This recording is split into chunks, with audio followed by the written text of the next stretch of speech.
Espacio Jurídico, donde todo es real, las normas son claras como el cristal.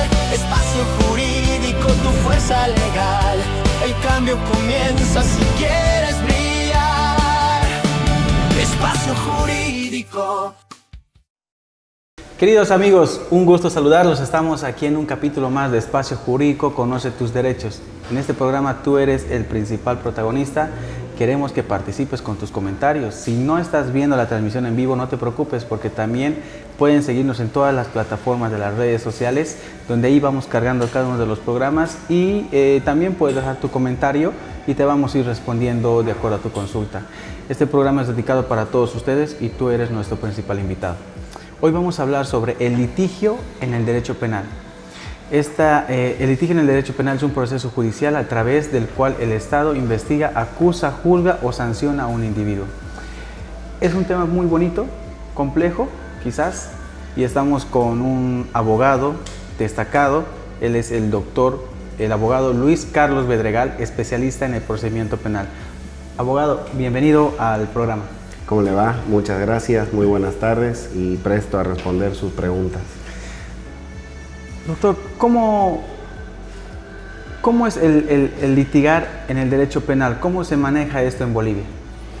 La verdad es que llevar adelante un proceso penal en Bolivia resulta a veces complicado, porque como abogado, ya sea que uno sea de la parte de la defensa o de parte de la víctima, uno se enfrenta siempre a muchos obstáculos desde el primer momento, la primera persona que recibe la denuncia, las personas que analizan si es que un proceso o un conflicto merece o no tener la tutela o el conocimiento del área penal.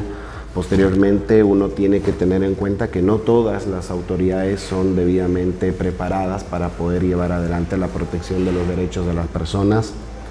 Y sin embargo, debe destacarse que dados los cambios, impulsos y distintos cambios normativos que se están dando, ahora el acceso a la justicia se está haciendo un poco más fácil para todas las personas que necesitan resolver sus conflictos cuando acuden a la justicia.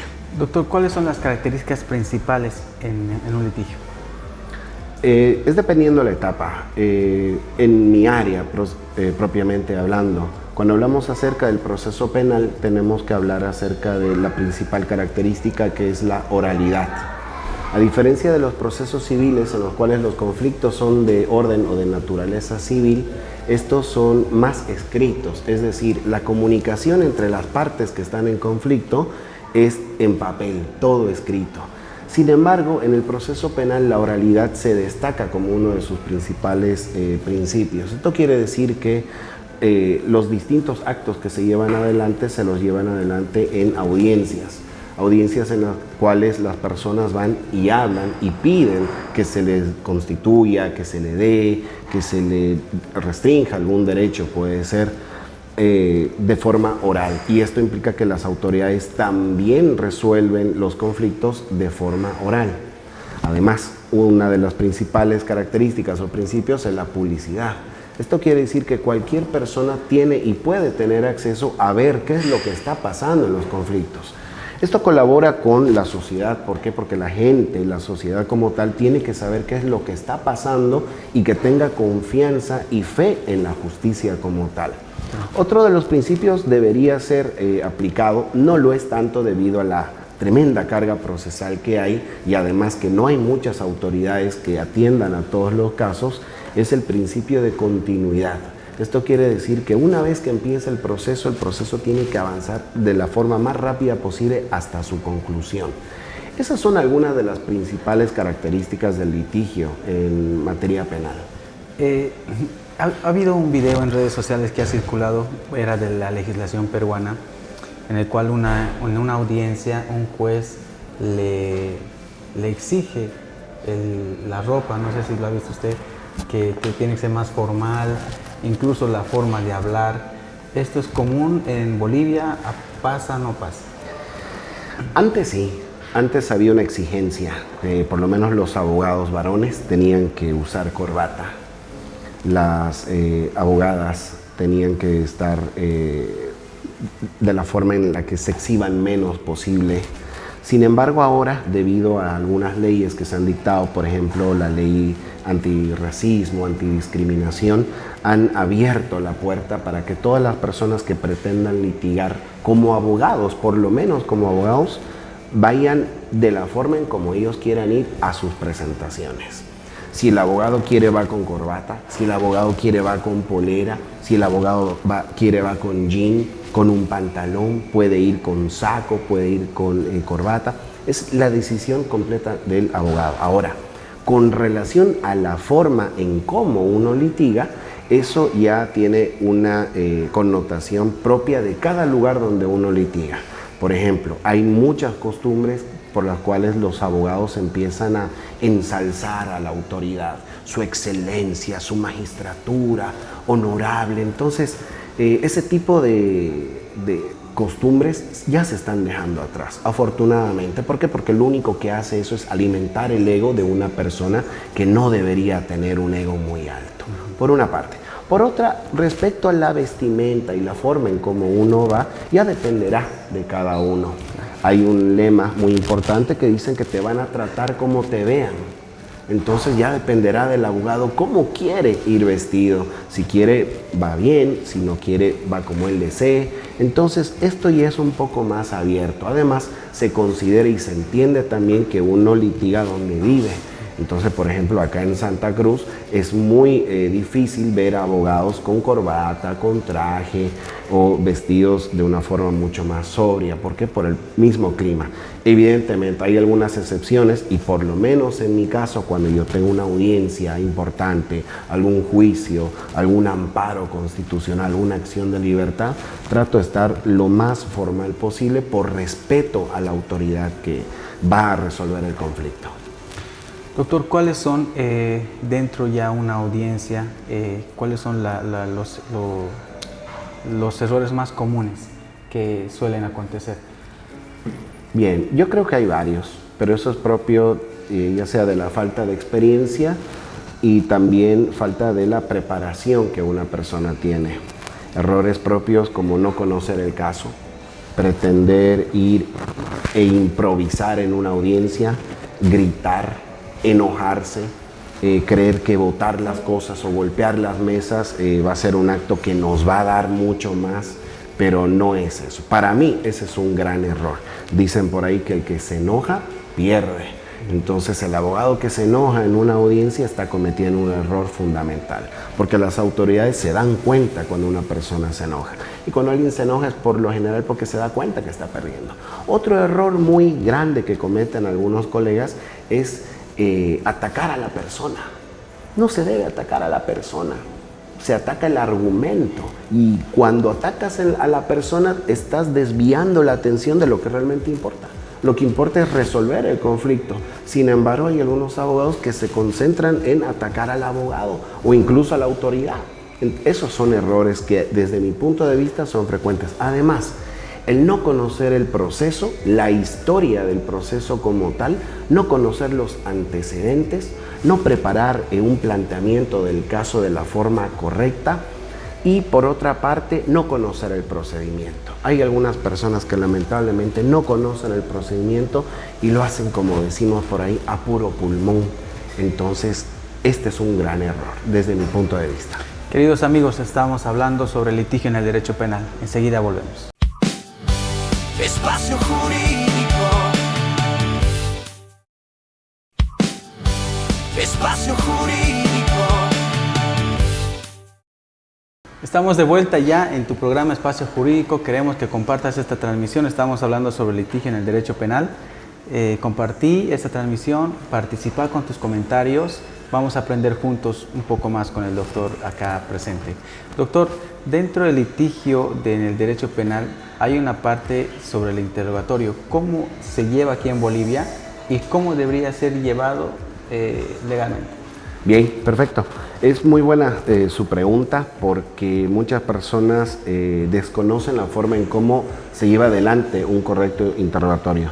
Lo primero que hay que establecer es que una persona, cuando es convocada a declarar, puede declarar en 2 oportunidades, siempre y cuando los juicios no se anulen, por supuesto. El primer momento en el cual un testigo declara es en la etapa preparatoria.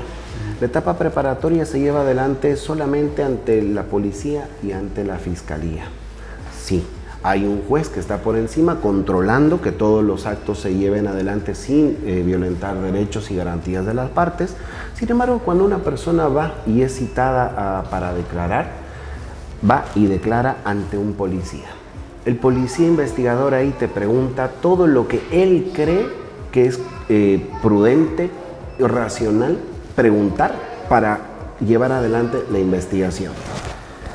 Lamentablemente, en nuestra realidad procesal se tiene que las personas que declaran van y declaran ante el policía y casi nadie se entera de eso. Es decir, si usted, imagínese, está siendo procesado, pueden llamar a personas y muy difícilmente usted se va a enterar cuando van y declaran. Entonces esto dificulta un poco que usted pueda ejercer sus derechos. Imagínese que alguien declare espaldas suyas. O sea, puede que nadie fue a declarar y ellos llenaron lo que quisieron. Podría ser, se podría dar.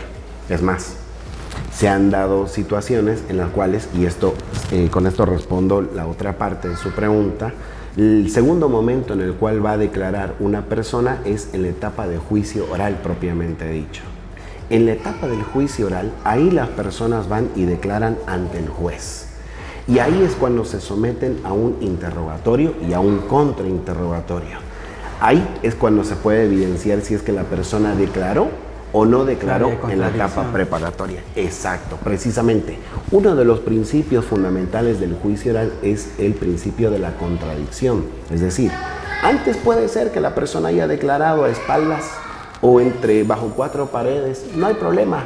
Pero en el juicio oral, como es público y es contradictorio, la persona tiene que ir y declarar ante el juez y tiene que saber que la persona que va a declarar va a ser interrogada por el fiscal, por el imputado, por la víctima y también por el juez. Ahora, ¿cómo debería declarar correctamente una persona? En primer lugar, lamentablemente nuestro espacio no da para poder llevar adelante como se deben llevar adelante las cosas. Se lo explico. Los testigos declaran frente al juez. Y el juez les dice, usted no puede ver ni a la derecha ni a la izquierda. Solamente me mira a mí y me responde a mí. Y eso está mal. Pregunta-respuesta. Pregunta-respuesta. Eso está mal. ¿Por qué? Porque los abogados muchas veces no podemos ver a la persona que está declarando. ¿Cómo vamos a darnos cuenta nosotros si el testigo nos está mintiendo? ¿Qué pasa si de pronto el testigo se empieza a poner nervioso y empieza a sudar o a ver a los lados? Eso es lo primero que hay que tratar de cambiar. Como en las películas. Usted ve películas de juicios, ¿dónde declara el testigo? No declara de frente al juez. El testigo declara al lado del juez. Y el abogado va y se mueve delante y le empieza a preguntar. Claro. Es tal como en las películas. Y eso es lo correcto, digamos. Así debería declarar. Ahora, un punto muy importante de los interrogatorios es que, al menos en Bolivia, hay tres tipos de preguntas que son prohibidas. Las sugestivas, que es cuando alguien te pregunta algo, pero en esa pregunta está incluida una respuesta. Por ejemplo, ¿su camisa blanca estaba sucia o limpia? Ahí yo le estoy diciendo que la camisa es blanca. Entonces, lo que yo debería preguntar es ¿qué color era su camisa? Claro. ¿Para qué? Para no sugestionar a la persona a que responda. El otro tipo de preguntas que es prohibida en nuestro ordenamiento es la capciosa. Capciosa es cuando quieren hacer caer en error a la persona, o como lo decimos, cuando queremos hacerle pisar el palito, cuando queremos confundirlos dándole sumas, números, fechas, días que sean de calidades difusas. Lo único que queremos ahí es perjudicar. Y la última de las preguntas que es prohibida son las impertinentes. Impertinente quiere decir que no tiene relación con lo que se está investigando. Quiere decir que no tiene nada que ver con el hecho principal que se está llevando adelante en el juicio oral. Esas tres son las preguntas que son prohibidas y además estas entran en el interrogatorio. Se lo voy a explicar de forma rápida. El interrogatorio es un instrumento para poderle extraer información a una persona. Si yo quiero saber algo de usted, yo le pregunto. Claro. Entonces, cuando una persona va y declara y es interrogada por la persona que lo propuso, la otra parte tiene derecho a contrapreguntar, a contrainterrogar. Entonces, todo lo que yo pregunté y toda la información que usted me dio producto de mis preguntas, la otra parte le va a poder contrapreguntar a usted. Entonces ahí le podrá decir, hace un momento usted dijo que tenía la camisa blanca y que estaba sucia, ¿no es cierto? Sí. ¿Podría decirnos con qué se ensució? Ah, perfecto. Entonces, lo que se trata es... Tiene más coherencia, pues, ¿no? Va todo dentro de una línea. Por supuesto. Entonces, hay el interrogatorio, que es extraer información, y el contrainterrogatorio, que es discernir esa información para que el dato sea mucho más claro. Más o menos esto es lo que se habla cuando hablamos acerca de interrogatorio y contrainterrogatorio en Bolivia. Con estas preguntas que usted hace, es por eso que a veces personas inocentes llegan a estar en la cárcel, ¿no? Los culpabilizan. Sí, correcto. Lamentablemente hay muchos colegas que no saben interrogar y contrainterrogar. Un juicio puede resolverse con un muy buen contrainterrogatorio, porque hay muchas personas que van y mienten, van y se inventan, y cuando no sabemos sacar la mentira del testimonio, entonces el juez se queda con esa versión. Entonces nosotros tenemos el contrainterrogatorio para poder despejar lo que es mentira y sacar la verdad, que es lo que nos importa. Ustedes, como personas dedicadas al área penal, ¿no han quizás propuesto alguna alternativa, una ley, un decreto, una propuesta al ministerio, a algún encargado del área penal, no sé, para evitar esas cosas y mejorar, ¿no? el tema del litigio? De hecho, nuestro ordenamiento procesal penal establece y reconoce al falso testimonio. Es decir, una persona no puede ir a mentir a estrados judiciales. Por eso es que al menos los testigos, cuando se presentan ante el juez, se les toma juramento. La persona está obligada a jurar en lo que sea que crea y se le advierte, se le dice, si usted incurre en falso testimonio, se le va a iniciar un proceso por falso testimonio. Entonces, lamentablemente, le damos muy poco valor a la palabra. Y ahí, porque yo le puedo jurar cualquier cosa a usted, pero una cosa es que sea cierto y otra cosa es que sea mentira. Entonces las personas, esto va también de la mano con la educación de las personas. Si le damos fortaleza a nuestra palabra, si le damos certeza a nuestra palabra, no van a haber falsos testimonios. Lamentablemente sí lo hay. ¿Por qué? Porque nuestras palabras se las lleva el viento. ¿Qué ideología o desde qué perspectiva usted cree que los jueces, para realizar estas preguntas, desde qué punto de vista ellos se paran? ¿Qué es lo que pretenden? En primer lugar, hay que entender que algunos de los jueces ya son cargados con un chip inquisitivo. Es decir, ahora, bueno, ni tan ahora, porque desde el año 99 que rige el sistema acusatorio. El sistema acusatorio implica que la persona acusada es un sujeto de derechos. Y el principal de los derechos, el principio y garantía, es la presunción de inocencia. Es decir, que usted nace inocente, debe ser tratado como inocente y todas las autoridades que participan están ahí para garantizar que usted sea visto como inocente. Lamentablemente esto no se cumple. ¿Por qué? Porque cuando llega una persona, por ejemplo, acusada de estafa, acusada de robo, ya nosotros lo vemos como el culpable.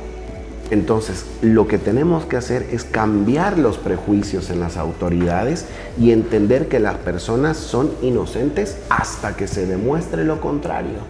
¿Qué hay que cambiar en todo esto? Cambiar los prejuicios.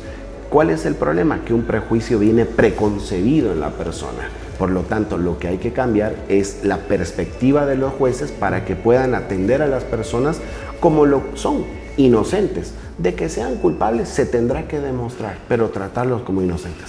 Por eso es que hay muchas personas detenidas indebidamente durante tanto tiempo. Claro. Sin que sean, o probablemente lo sean, pero hasta que no una sentencia no diga que una persona es culpable, una persona debería estar libre. Por lo menos eso dice nuestra norma. Enseguida volvemos con más de Espacio Jurídico, no te desprendas de las pantallas. Espacio Jurídico. Espacio Jurídico. Estamos ya casi en la recta final de tu programa Espacio Jurídico, Conoce tus derechos. Estamos hablando sobre litigio en el derecho penal. Doctor, entrando un poquito sobre la imputación, ¿cómo se maneja esto dentro del área penal? Ok, imputar significa atribuir, calificar, señalar, sindicar. Cuando hablamos acerca de imputación, hablamos acerca de una resolución dictada por el fiscal por la cual le atribuye la responsabilidad a una persona de haber cometido un delito. La imputación marca el verdadero inicio del proceso penal, marca el norte hacia dónde va a ir y, en otras palabras, es la calificación que le da la autoridad pública, el fiscal, a los actos que hubiese desarrollado una persona. La imputación sirve para poder defenderse, por lo tanto, una imputación tiene que estar debidamente fundamentada. ¿Qué significa fundamentar? Todo el tiempo escuchamos fundamentar, fundamentar y fundamentar. Fundamentar no es más que explicar las razones coherentes, que no se choquen, que no sean contradictorias entre sí respecto a que una persona adecuó su conducta a un delito. Eso es imputar. O sea, entraría, como se habla en el derecho civil, la verdad material.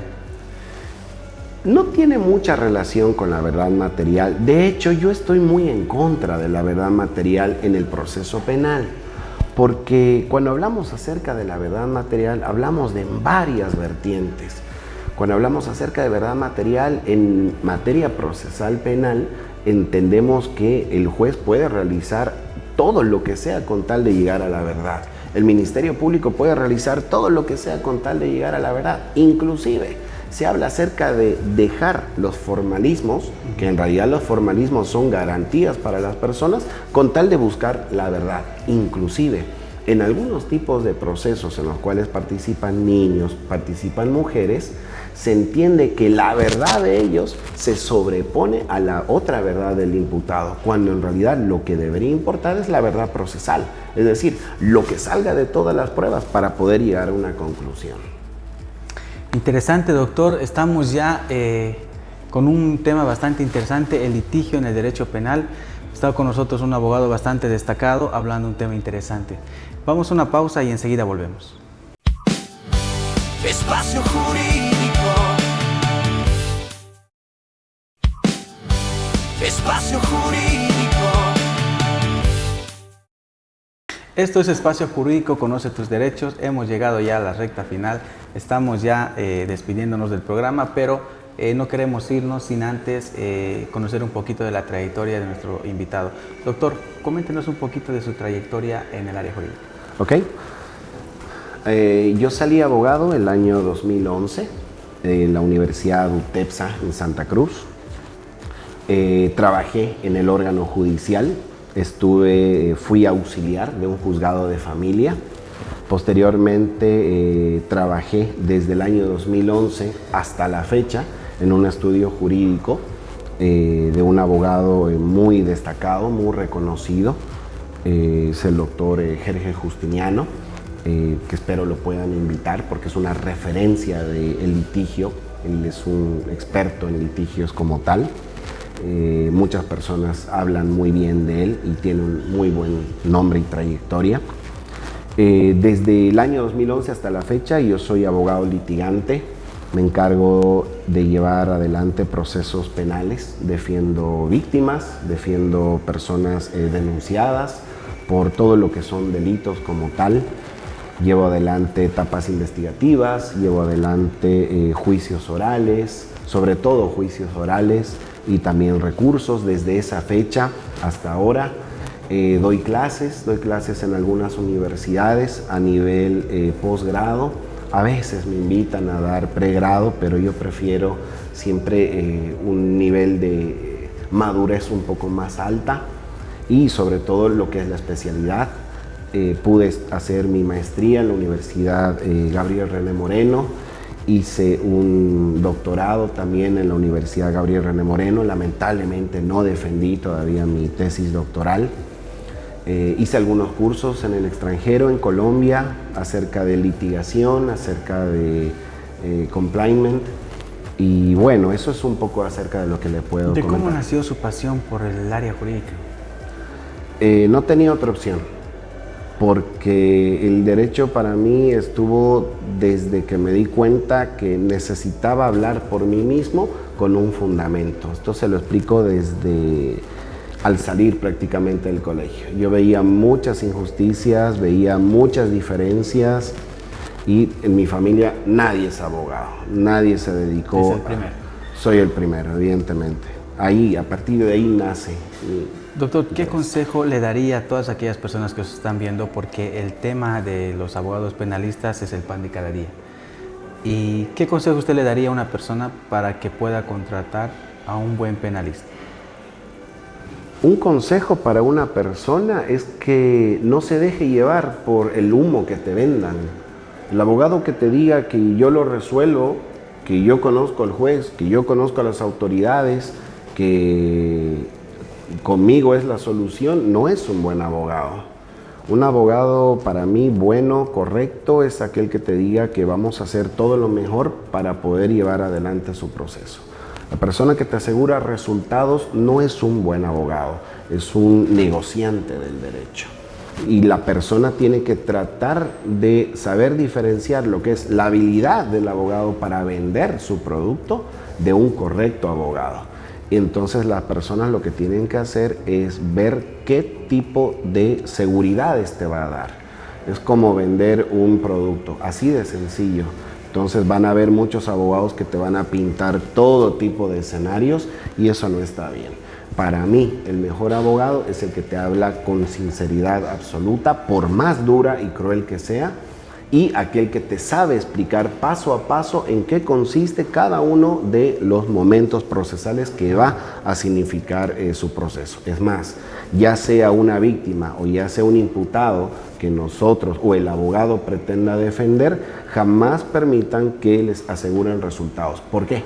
Porque no depende de ellos, por más que sea el mejor abogado o por más de que haga el mejor trabajo posible, depende de otras personas, depende de un juez, dependerá de un fiscal, dependerá incluso a veces de un policía. Por lo tanto, si yo le aseguro un resultado que no depende de mí, ya le estoy mintiendo. Queridos amigos, esto ha sido Espacio Jurídico, conoce tus derechos. Hemos hablado sobre el litigio en el derecho penal. Nos vemos en un próximo programa. Espacio Jurídico, donde todo es real, las normas son claras.